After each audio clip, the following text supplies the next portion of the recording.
Una vez más, hermanos, buenos días en el nombre glorioso de Cristo Jesús, nuestro Señor, nuestro Salvador. Y por gracia suya, en esta mañana nos encontramos una vez más, hermanos, en su día, para poder leer su palabra y poder tener nuestro alimento espiritual. Por ello, hermanos, les invito a que abramos nuestras Biblias. Vamos a abrir en el Evangelio según San Lucas, en el capítulo 13. Abramos pues, hermanos míos, la palabra de nuestro Señor en el Evangelio según San Lucas en el capítulo 13. Domingo a domingo estamos teniendo nuestras reflexiones en este Evangelio de San Lucas y hoy vamos a iniciar el capítulo 13. Así que estamos en San Lucas capítulo 13, versículo 1 hasta el versículo 17. Así dice el Señor en su palabra. Escuchemos atentamente. Arrepentíos o pereceréis. En este mismo tiempo estaban allí algunos que le contaban acerca de los galileos, cuya sangre Pilato había mezclado con los sacrificios de ellos. Respondiendo Jesús les dijo: ¿pensáis que estos galileos, porque padecieron tales cosas, eran más pecadores que todos los galileos? Os digo, no. Antes, si no os arrepentís, todos pereceréis igualmente. O aquellos 18 sobre los cuales cayó la torre de Siloé y los mató, ¿pensáis que eran más culpables que todos los hombres que habitan en Jerusalén? Os digo, no. Antes, si no os arrepentís, todos pereceréis igualmente. Dijo también esta parábola. Tenía un hombre una higuera plantada en su viña y vino a buscar fruto en ella y no la halló. Y dijo al viñador: he aquí, hace 3 años que vengo a buscar fruto en esta higuera y no la hallo. Córtala. ¿Para qué inutiliza también la tierra? Él entonces respondiendo le dijo: Señor, déjala todavía este año, hasta que yo cabe alrededor de ella y la abone. Y si diere fruto, bien. Y si no, la cortarás después. Enseñaba Jesús en una sinagoga en el día de reposo, y había allí una mujer que desde hacía 18 años tenía espíritu de enfermedad, y andaba encorvada, y en ninguna manera se podía enderezar. Cuando Jesús la vio, le dijo: mujer, eres libre de tu enfermedad. Y puso las manos sobre ella, y ella se enderezó luego y glorificaba a Dios. Pero el principal de la sinagoga, enojado de que Jesús hubiese sanado en el día de reposo, dijo a la gente: 6 días hay en que se debe trabajar. En estos pues venid y sed sanados, y no en día de reposo. Entonces el Señor le respondió y dijo: hipócrita, cada uno de vosotros no desata en el día de reposo su buey o su asno del pesebre y lo lleva a beber. Y a esta hija de Abraham, que Satanás había atado 18 años, ¿no se le debía desatar de esta ligadura en el día de reposo? Al decir él estas cosas, se avergonzaban todos sus adversarios, pero todo el pueblo se regocijaba por todas las cosas gloriosas hechas por él. Hermanos, hasta aquí la lectura de la palabra del Señor. Vamos a orar suplicando la guía del Señor. Soberano Señor, Rey de los cielos y de la tierra, gracias porque nos has permitido leer tu preciosa palabra. Y a través de ella tú nos hablas a cada uno de nosotros. Nos instruyes, nos das esperanza, nos llamas la atención, nos exhortas también, Señor. Permite, Señor, que nuestros corazones estén atentos, que nuestros corazones sean sensibles a tu voz, poderoso Señor, porque hemos venido como tus ovejas.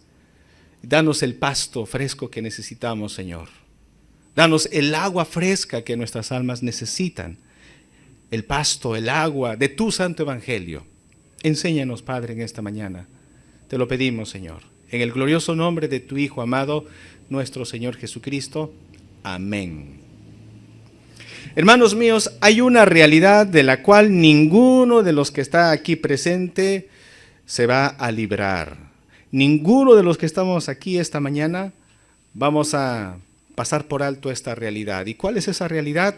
Que todos, tarde o temprano, vamos a presentarnos delante del juez de los vivos y de los muertos. Tarde o temprano, hermanos, estaremos delante de nuestro Creador, delante de nuestro Hacedor. Todos los seres humanos estamos caminando, hermanos. El reloj ya ha dado marcha atrás. Y pronto, hermanos, nos encontraremos delante de nuestro Señor. ¿Por qué menciono esto, hermanos? Porque nuestro Señor Jesús, en esta prédica, que tiene un final evangelístico, porque el capítulo 12 de Lucas verdaderamente es una prédica del Señor Jesús. Quiero leer el verso 1 para poder entender el contexto. Lucas 12:1 dice así: en esto, juntándose por millares la multitud, había mucha gente, dice la Biblia, hermanos. Es obvio porque para ese entonces Jesús era un personaje muy famoso, muy conocido, y había mucha gente, curiosos que querían verle hacer sus milagros, gente con sus necesidades, sus angustias, que buscaban en él una esperanza de solución, enemigos también que tenían ahí odio contra él y querían buscar algún pretexto para destruir al Señor. Es decir, había mucha gente que de una u otra razón estaban detrás de nuestro Señor Jesús. Y el Señor Jesús aprovechó esa ocasión para dar su mensaje. Dice la Biblia, San Lucas 12:1, en esto, juntándose por millares la multitud, tanto que unos a otros se atropellaban, comenzó a decir a sus discípulos, primeramente, guardaos de la levadura de los fariseos, que es la hipocresía. Entonces el Señor les habla primero a sus discípulos, porque la prioridad del Señor son sus discípulos, son sus hijos, pero también el Señor va a hablar a la muchedumbre, ¿no? En el 54 dice, decía también a la multitud, cuando veis la nube que sale del poniente, luego decís, agua viene, y así sucede. 55, y cuando sople el viento del sur, decís, hará calor, y lo hace. ¿De qué está hablando aquí el Señor Jesús? El Señor Jesús, hermanos, sabe que la economía de los judíos era una economía básicamente agrícola. Y la gente sabía muy bien distinguir el cambio de las estaciones, el cambio de los climas, tan solamente viendo el panorama, viendo el cielo. Si había una cantidad grande de nubes, los judíos decían, va a caer lluvia. Y sucedía así. Si no había nubes, había el cielo despejado, ellos decían, hoy día no habrá lluvia. Y así sucedía. En el año 2023, hermanos, ese proceso de ver el cielo y ver las estaciones ya se ha modernizado. Ahora tenemos una institución que se llama CENAMI, ¿no? Hay meteorólogos que están especializados para ver estos cambios climáticos. Pero en esa época no había eso, ¿no? Pero los agricultores, la gente del campo veían y sabían interpretar esas señales. Jesús está diciendo, ustedes los judíos saben ver los tiempos, saben ver las nubes, saben ver el cielo y todo. Son muy hábiles para las cosas materiales, son muy hábiles para interpretar estas cosas. Pero, ¿qué dice luego Jesús? En el versículo 56 dice, hipócritas, ¿sabéis distinguir el aspecto del cielo y de la tierra? ¿Y cómo no distinguís este tiempo? En otras palabras, Jesús está diciendo que los seres humanos tenemos la habilidad, tenemos la sabiduría para hacer muchas cosas, para interpretar la realidad, para interpretar las señales y todo, en el ámbito material. Pero en el ámbito espiritual, el ser humano es un completo analfabeto. En el ámbito espiritual, el ser humano carece de percepción para poder interpretar, para poder entender la realidad, primero de quién es Dios y en segundo lugar de la condición espiritual y de la condición moral en la que los seres humanos estamos sumidos sin Cristo Jesús. Y ahí está Dios hablándoles personalmente, aquí está Jesús, Dios encarnado, hablándoles personalmente y la gente ni cuenta se habían dado de quién era el que les estaba hablando. Los fariseos estaban lejos de percatarse que él era realmente el Mesías, tan esperado, la salvación de Israel. Y Jesús, por eso, hablando a sus enemigos, les dice: ustedes son unos hipócritas, son hábiles para estas cosas, pero para lo espiritual, para lo que realmente importa, ustedes no saben interpretar. No se dan cuenta quién está hablándoles. No se dan cuenta que el juicio se avecina a ustedes. No se dan cuenta que la salvación está delante de ustedes y están rechazando la salvación. No se percatan de esta realidad. Y el Señor les dice: es importante, antes que llegue el día del juicio, ustedes tienen que arreglar sus cuentas con Dios. Por eso el Señor Jesús les habla como ilustración, que es bastante cauto una persona que está en algún problema con alguien antes de llegar al juicio, antes de llegar delante del juez. ¿Qué tiene que hacer una persona que sabe que está en falta con su prójimo? Tiene que acercarse, conversar, buscar una conciliación para evitar llegar ante el juez. Y eso es lo que dice aquí, por ejemplo, en el versículo 57 dice: ¿y por qué no juzgáis por vosotros mismos lo que es justo? Cuando vayas al magistrado con tu adversario, procura en el camino arreglarte con él. No sea que te arrastre al juez y el juez te entregue al alguacil y el alguacil te mete en la cárcel. Te digo que no saldrás de allí hasta que hayas pagado aún la última blanca. La última blanca era una moneda pequeñita. Es como decir hasta que hayas pagado 10 céntimos. ¿No? Entonces el Señor está diciendo: ustedes no saben analizar, no saben interpretar la realidad espiritual. Hay señales que ustedes no están percatándose. Les sugiero que se reconcilien con Dios, arreglen sus cuentas con Dios antes de que lleguen a ese día del juicio. Arreglen las cuentas con Dios, porque ni analizar la situación ni las señales saben ustedes. Es en ese preciso momento que un grupo de personas se acercan y como tratando de contradecir a nuestro Señor Jesús, le van a contar la historia de unos galileos que fueron masacrados por los soldados de Poncio Pilato. Y ahí empezamos la prédica, hermanos, en esta mañana. El título de nuestra prédica es: un llamado urgente al arrepentimiento. Un llamado urgente al arrepentimiento. Y en primer lugar, hermanos, vamos a ver aquí que hay una necesidad urgente de arrepentimiento. Por eso digo que esta parte es una parte evangelística en la prédica del Señor Jesús. El Señor está apelando al sentido común de sus oyentes. El Señor está apelando al corazón de sus oyentes para que ellos se arrepientan, para que arreglen sus cuentas con el Señor. El Señor Jesús les va a decir: tienen que arrepentirse. Pero también es un mensaje para nosotros, hermanos. Alguien podría decir: bueno, pastor, este es un mensaje para los judíos, que se arrepientan ellos. Pero yo soy miembro de la iglesia, bautizado, vamos a tomar la Santa Cena. Entonces, todo bien con Dios, no hay nada de que arrepentirnos. ¿Será cierto eso, hermanos míos? Recuerden que en nuestro programa, hermanos, incluso tenemos ahí, en la oración pastoral, hacemos siempre la confesión de nuestros pecados. Y es parte del programa, confesión de pecados. Primera de Juan, capítulo 1, verso 8 y verso 9 dice: si decimos que no tenemos pecado, nos engañamos a nosotros mismos. Y la verdad no está en nosotros. Si confesamos nuestros pecados, Él es fiel y justo para perdonar nuestros pecados y limpiarnos de toda maldad. Aquí está, hermanos, qué misericordioso y qué amoroso es el Señor. Si le confesamos nuestros pecados, nuestras faltas, hermanos, el Señor está dispuesto a perdonarnos.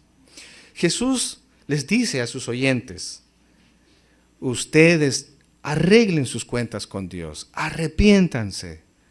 Ustedes ven las señales físicas, lo saben interpretar bien, pero las señales espirituales, la realidad espiritual, ustedes no saben interpretar, no entienden.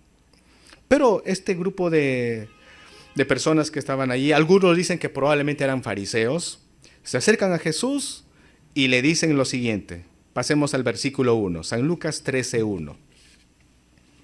Lucas 13:1 dice: en este mismo tiempo, es decir, en el tiempo en que Jesús está predicando, en escena de la prédica.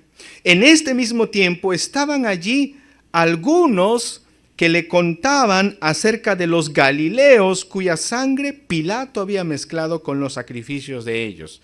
No sabemos nada sobre este incidente, solo lo que aquí se cuenta. No tenemos los detalles. Lo único que sabemos es que un grupo de galileos estaban adorando a Dios, habían llevado su sacrificio a Dios, probablemente su toro, sus bueyes, estaban ahí sacrificándolo, y de pronto llegaron los soldados de Poncio Pilato y los masacraron. La escena era como una película de terror, porque la sangre de estos galileos terminó mezclada con la sangre de los animales. Y esta historia, hermanos, realmente fue impactante para la población en Jerusalén. Seguramente estaba de boca en boca la última noticia. ¡Qué tragedia! ¡Qué desgracia! Estos galileos fueron masacrados brutalmente por Herodes. Bueno, no es Herodes, perdón, es Poncio Pilato. Y eso, hermanos míos, solamente era una pequeña muestra de lo duro que era Poncio Pilato, de lo tirano y terrible que era este gobernador romano. Hay que recordar que Poncio Pilato era procurador romano, gobernaba en Jerusalén, pero bajo la autoridad del emperador de Roma, ¿no? Gobernó aproximadamente del año 26 después de Cristo al año 36 después de Cristo. En ese lapso de 10 años gobernó Poncio Pilato en Judea, justo en el tiempo donde el Señor estaba haciendo su ministerio, ¿no? Entonces estos hombres le dicen a Jesús: Maestro, usted acaba de decir que no sabemos interpretar la realidad, pero le vamos a decir que sí interpretamos. Le contamos el caso de estos galileos que murieron, y ¿sabe por qué murieron esos galileos, maestro? De esa manera tan terrible. Es que eran unos hombres pecadores, eran lo peor de lo peor. En cambio nosotros no vamos a morir así, porque nosotros somos gente bien, ¿no? ¿Por qué digo eso, hermanos? Porque miren la respuesta que les da el Señor Jesús en el versículo 2. Respondiendo Jesús les dijo: ¿pensáis que estos galileos, porque padecieron tales cosas, eran más pecadores que todos los galileos? Hermanos míos, hay una pregunta que surge en nuestra mente cuando nos enteramos de una tragedia, cuando nos enteramos de una desgracia, nos enteramos de un avión que se cayó y todos murieron. Nos enteramos de un auto que estaba en la Panamericana, se chocó y todos murieron en situaciones trágicas. ¿Cuál es la enseñanza de esos incidentes fortuitos, terribles? Y los judíos tenían una enseñanza, y ellos decían: bueno, si eso pasa a una persona que muere terrible y trágicamente, es porque esa persona era un terrible pecador. Era un pecador, pues ya, por eso Dios le manda ese juicio. Por esa razón, hermanos, si ustedes se recuerdan el incidente con Job en el Antiguo Testamento, todas las penurias que le llegó a la vida de Job, ¿se acuerdan? Job perdió a sus 10 hijos, perdió su dinero, perdió sus cosechas, hasta su salud perdió Job. Y sus 3 amigos se acercaron para consolarle, para animarle. Al final, ¿qué le dijeron los 3 amigos a Job, viéndole en semejante desgracia? ¿Qué le dijeron sus 3 amigos? Y voy a leer lo que le dijeron en Job capítulo 22, verso 4, verso 5, dice así: ¿acaso te castiga o viene a juicio contigo a causa de tu piedad? Repito, ¿acaso te castiga o viene a juicio contigo a causa de tu piedad? Por cierto, tu malicia es grande y tus maldades no tienen fin. Nosotros sabemos que las cosas malas les suceden a gente malvada. Y si te pasa lo que te pasa, es porque tú eres un terrible pecador. Confiesa, Job, confiesa, Job. Y Job lloraba, hermanos, lloraba, porque sabía que lo que le sucedía no era por algún pecado. Hoy en día hay mucha gente que piensa así. Le pasa tal cosa a tal hermano, a tal hermana. Uy, pastor, no sé, esa persona yo creo que anda en cosas turbias. Qué raro porque a gente mala le pasan gente mala. ¿Saben, hermanos? Eso no es cierto. Porque hay gente malvada, gente terrible, que gozan de buena salud, que tienen buen trabajo, que tienen poder e influencia y siguen trabajando para corromper a su prójimo. Pero hay gente así, gente malvada. Si fuera cierto que todos los malos van a estar en condiciones así terribles, hermanos, no. La Biblia dice, hermanos, que Dios no nos trata a nosotros conforme a lo que merecen nuestras obras, sino que Dios es paciente y misericordioso. Entonces, ¿qué es lo que hace el Señor Jesús? El Señor Jesús les dice, ustedes me acaban de presentar este ejemplo, manifestando que pueden interpretar y que ustedes han juzgado a esos hombres y les han calificado como los peores. No tienen que ver la realidad de esa manera.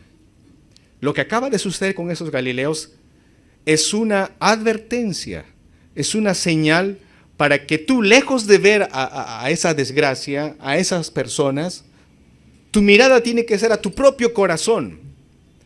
Tú tienes que decir, lo que le pasó a esa persona me pudo haber pasado a mí, y si yo he salido librado de esa desgracia, de esa calamidad, es porque Dios me está guardando por alguna razón, Dios me está advirtiendo.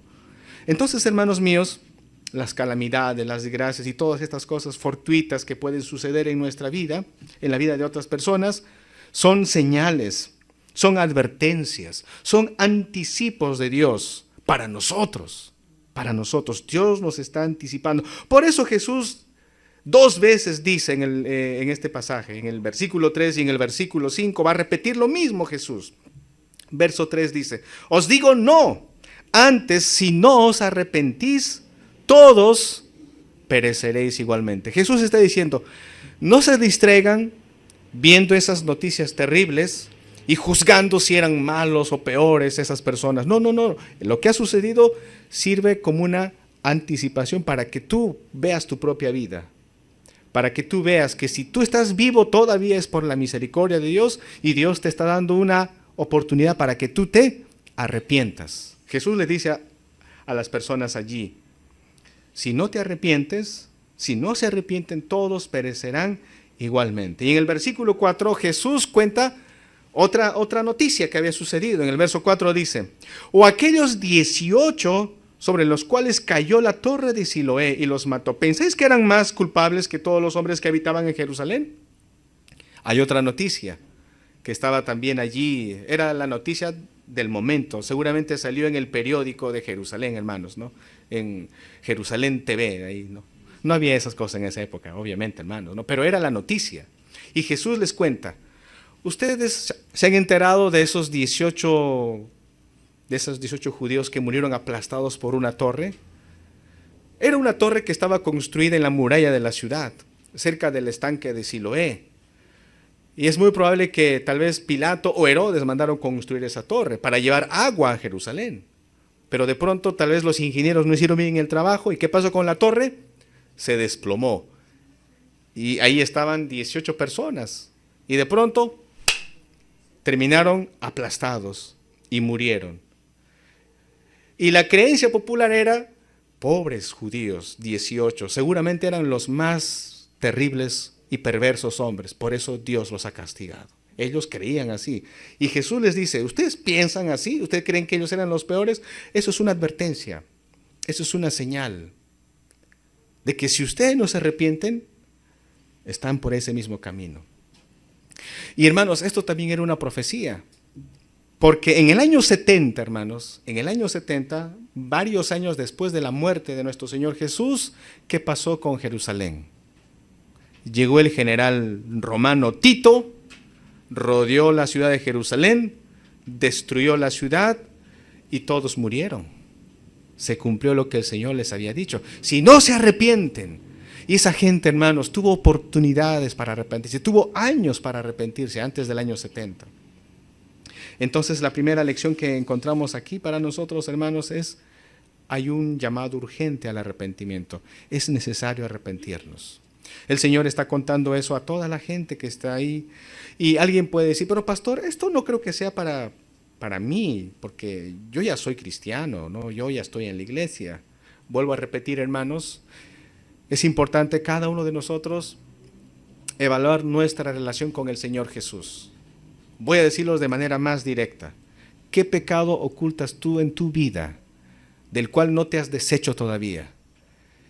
Y de manera desobediente, engañándote a ti mismo, vienes aquí tratando de maquillar todo y decir, bueno, yo estoy bien, no tengo ningún pecado. ¿Qué pecado podemos nosotros estar ocultando? Y aún no hemos cortado con ese pecado.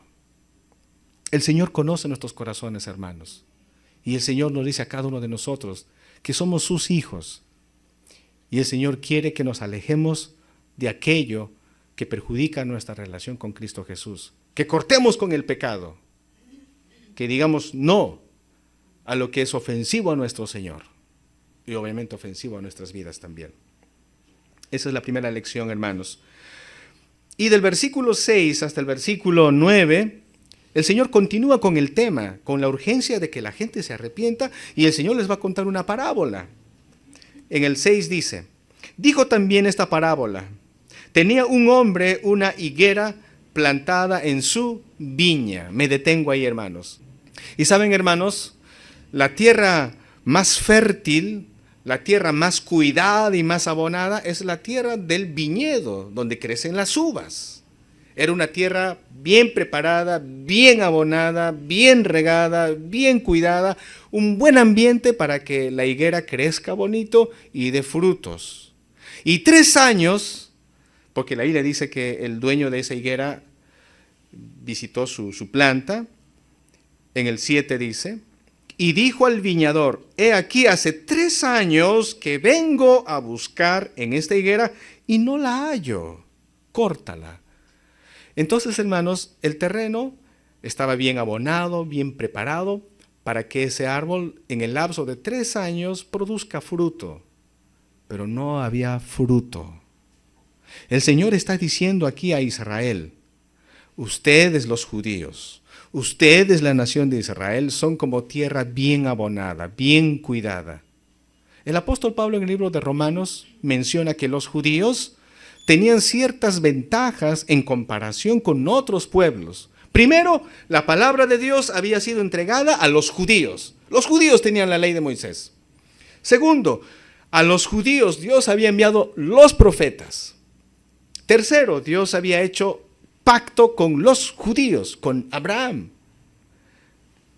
Entonces los judíos, la nación de Israel, hermanos, era una nación que tenía privilegios, tenía ventajas, y lo que Dios esperaba es que esta nación produzca frutos. Pero ¿qué había pasado, hermanos? A lo suyo vino, ¿no? San Juan capítulo 1, verso 11, verso 12. A los suyos vino y los suyos no le recibieron. Y Jesús lo dice claramente. Todo estaba preparado, no tienen excusa para no dar fruto. No hay ninguna excusa. Ahora esto vamos a traer a nuestra realidad. Nosotros somos cristianos, no somos judíos. Cada domingo venimos aquí a la iglesia, hermanos. Cada domingo leemos la Biblia, estudiamos la palabra del Señor, nos alimentamos. A través del Zoom tenemos estudios bíblicos y participamos. El Señor ha sido tan bondadoso con nosotros, nos bendice de una u otra manera, nos ayuda en nuestra vida el Señor Jesús, permite que conozcamos el Evangelio, permite que nos beneficiemos con su palabra, y el Señor nos dice, ¿hay fruto en nuestras vidas? En Efesios capítulo 2, versículo 8 dice, porque por gracia sois salvos por medio de la fe. Y esto no de vosotros, pues es don de Dios. No por obras, para que nadie se gloríe. Pero en el verso 10, ¿qué dice? Efesios 2, 10, ¿qué dice? Hechura suya somos, creados para buenas obras, las cuales Él preparó de antemano para que andemos en ellas. Hermanos, el Señor ya ha preparado todo para nosotros. Bueno, hablando de frutos, hermanos, podremos explayarnos más, pero el énfasis aquí en la prédica de nuestro Señor Jesús es, mira, el dueño ya quiere cortar ese árbol, ¿eh? El dueño ya ha dicho, voy a cortar. Pero el trabajador, ¿qué le dice el trabajador al dueño? En el versículo 8. Él entonces respondiendo le dijo, Señor, déjala todavía este año. déjala todavía este año, hasta que yo cabe alrededor de ella y la abone. Miren, aquí el trabajador le dice, Señor, no cortes todavía, dale una oportunidad, un año más. ¿Y qué hace el dueño? Ok, un año más. Y el trabajador tiene que abonarla, tiene que cuidarla. Y el trabajador le dice en el verso 9, y si diere fruto, bien, y si no, la cortarás después. ¿Cuál es el énfasis aquí, hermanos? Aquí el énfasis es el tiempo de la paciencia de Dios. Dios está dando tiempo a la gente para que se arrepienta. Un año más, un año más. Hermanos míos, el tiempo que nosotros vamos a vivir aquí en la tierra es el tiempo de la paciencia de Dios. Es el tiempo de la oportunidad que Dios nos está dando a nosotros, como seres humanos, a la humanidad entera. La gente dice, ¿cuándo será el fin del mundo? ¿Cuándo? Ya estamos en el 2023. No, fin del mundo no va a haber, dice la gente. Pero no saben, hermanos, qué es la paciencia del Señor. En el libro de Romanos, capítulo 2, verso 4, Romanos 2, 4 dice, ¿o menosprecias las riquezas de su benignidad, paciencia y longanimidad, ignorando que su benignidad te guía al arrepentimiento? Pablo dice, ¿estás ignorando la paciencia de Dios? Recuerda que Dios es paciente porque Dios te da oportunidades para que te arrepientas. Dios quiere llevar al pueblo al arrepentimiento. Y eso el Señor quiere enfatizar en esta parábola de esta higuera que no había dado fruto. El trabajador dijo, Señor, no cortes todavía, un año más. Literalmente, hermanos, estamos viviendo ya en el tiempo de la misericordia de Dios. Estamos viviendo en el tiempo de la paciencia de nuestro Señor Jesús. El mundo está viviendo en este tiempo, hermanos. Yo pienso que la maldad en el mundo está empezando a madurar, y cuando todo madura va a llegar el tiempo de la cosecha. Pero el Señor está diciendo, un añito más. Y después, córtala. Corta después. Entonces, hermanos, para concluir el mensaje de esta mañana, estamos viendo que hay una urgencia en la prédica de Jesús. Jesús está llamando a la gente a arrepentirse. Las cosas trágicas que suceden a nuestro alrededor sirven como una señal, como una anticipación. El Señor nos dice, mira lo que le ha pasado a otro. Mira, arregla tu vida, arrepiéntete, ponte a cuentas con Dios. Mira lo que ha pasado. Y cuando Jesús cuenta la parábola de la higuera que no produce fruto, Jesús está diciendo, mira, el tiempo se acaba. Dios te está dando un año más. Arrepiéntete, arregla tus asuntos con el Señor. Mira que ya viene el Señor, ya viene el juez. ¿Y cuál fue la respuesta de los judíos, hermanos? ¿Cómo respondieron ellos a este mensaje? Y con eso vamos a terminar. En tercer lugar, hermanos, hay dos tipos de respuestas a este mensaje de Jesús. Versículo 10 dice, enseñaba Jesús en una sinagoga en el día de reposo.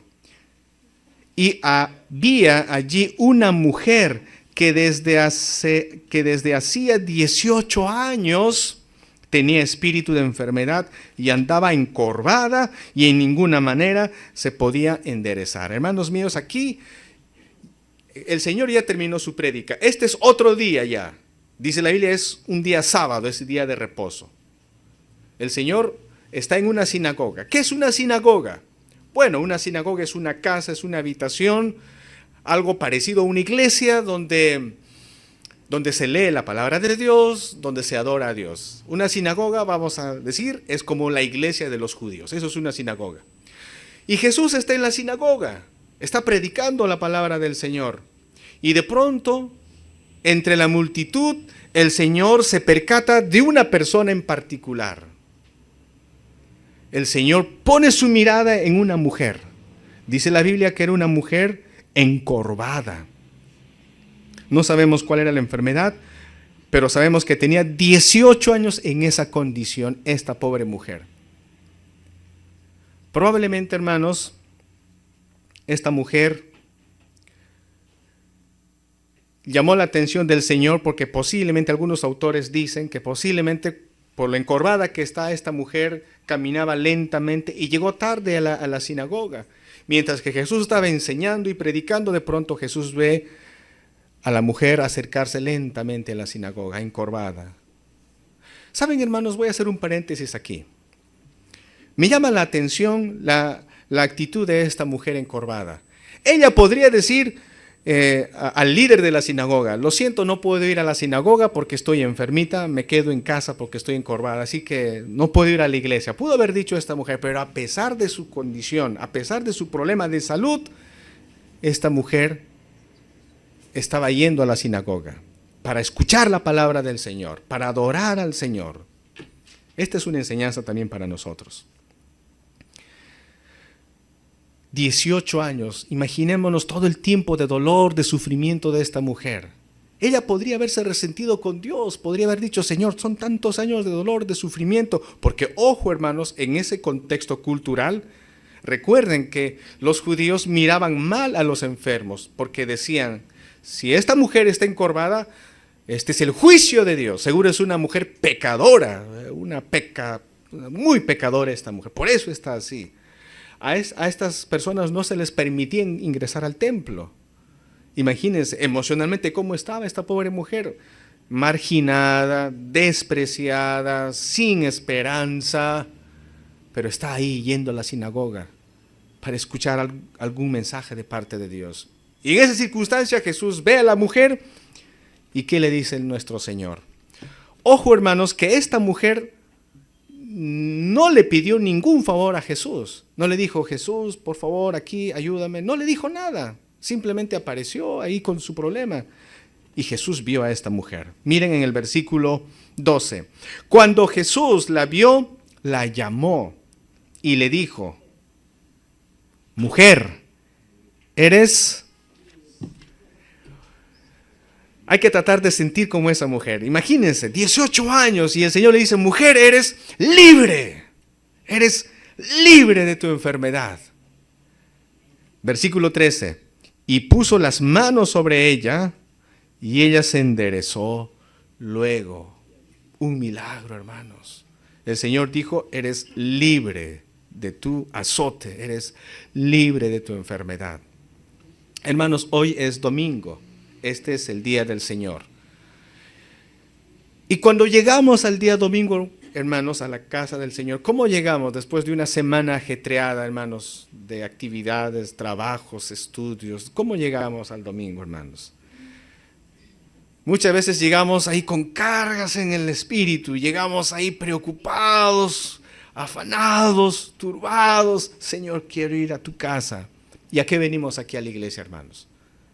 Para que el Señor nos dé descanso, para que Él nos libere de esas ataduras que tenemos en nuestras vidas. Para eso es el día del Señor. El día del Señor es para dar libertad a nuestras vidas. Eso es lo que está haciendo el Señor con esta mujer.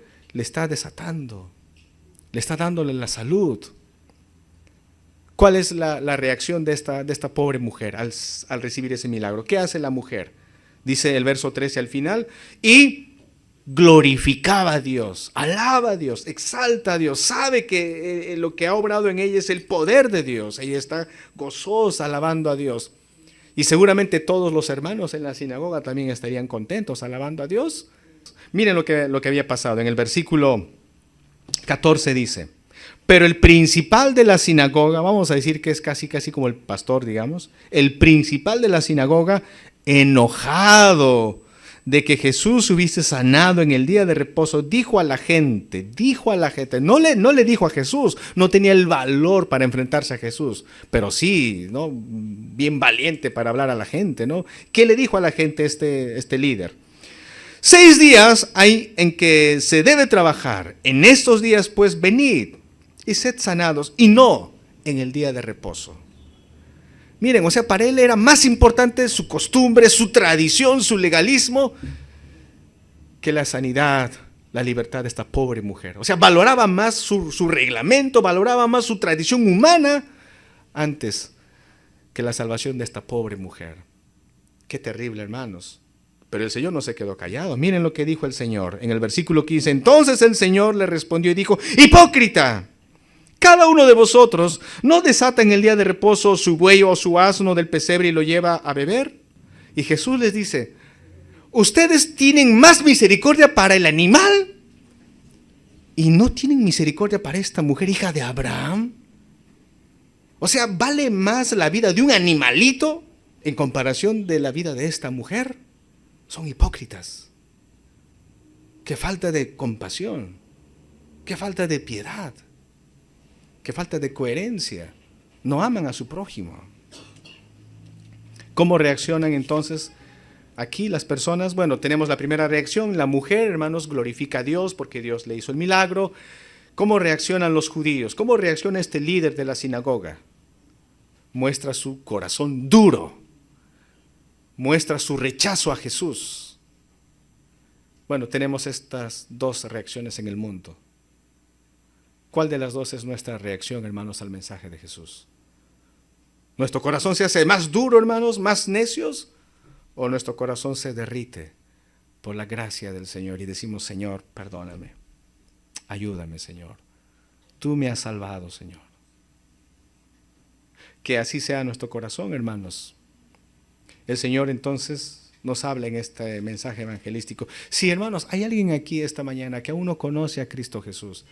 Directamente el mensaje es para ti. Si hay alguien aquí que ha ofendido al Señor y no ha confesado sus pecados, el mensaje es directamente para ti también. El Señor dice, arréglate con el Señor. Va a llegar el día del juicio. Y sinceramente, hermanos, la vida no es comprada. Nadie sabe en qué momento nos vamos. Yo puedo estar aquí hablándoles desde el púlpito y tal vez de aquí un par de horas ya no esté delante de ustedes. Dios no quiera, ¿no? Pero, hermanos, este es el mensaje del Señor para todos nosotros. El Señor nos dice, arrepiéntete. El tiempo es corto, el tiempo se acaba, el tiempo se acaba. ¿Cómo vas a reaccionar? ¿Glorificarás a Dios o tu corazón será duro?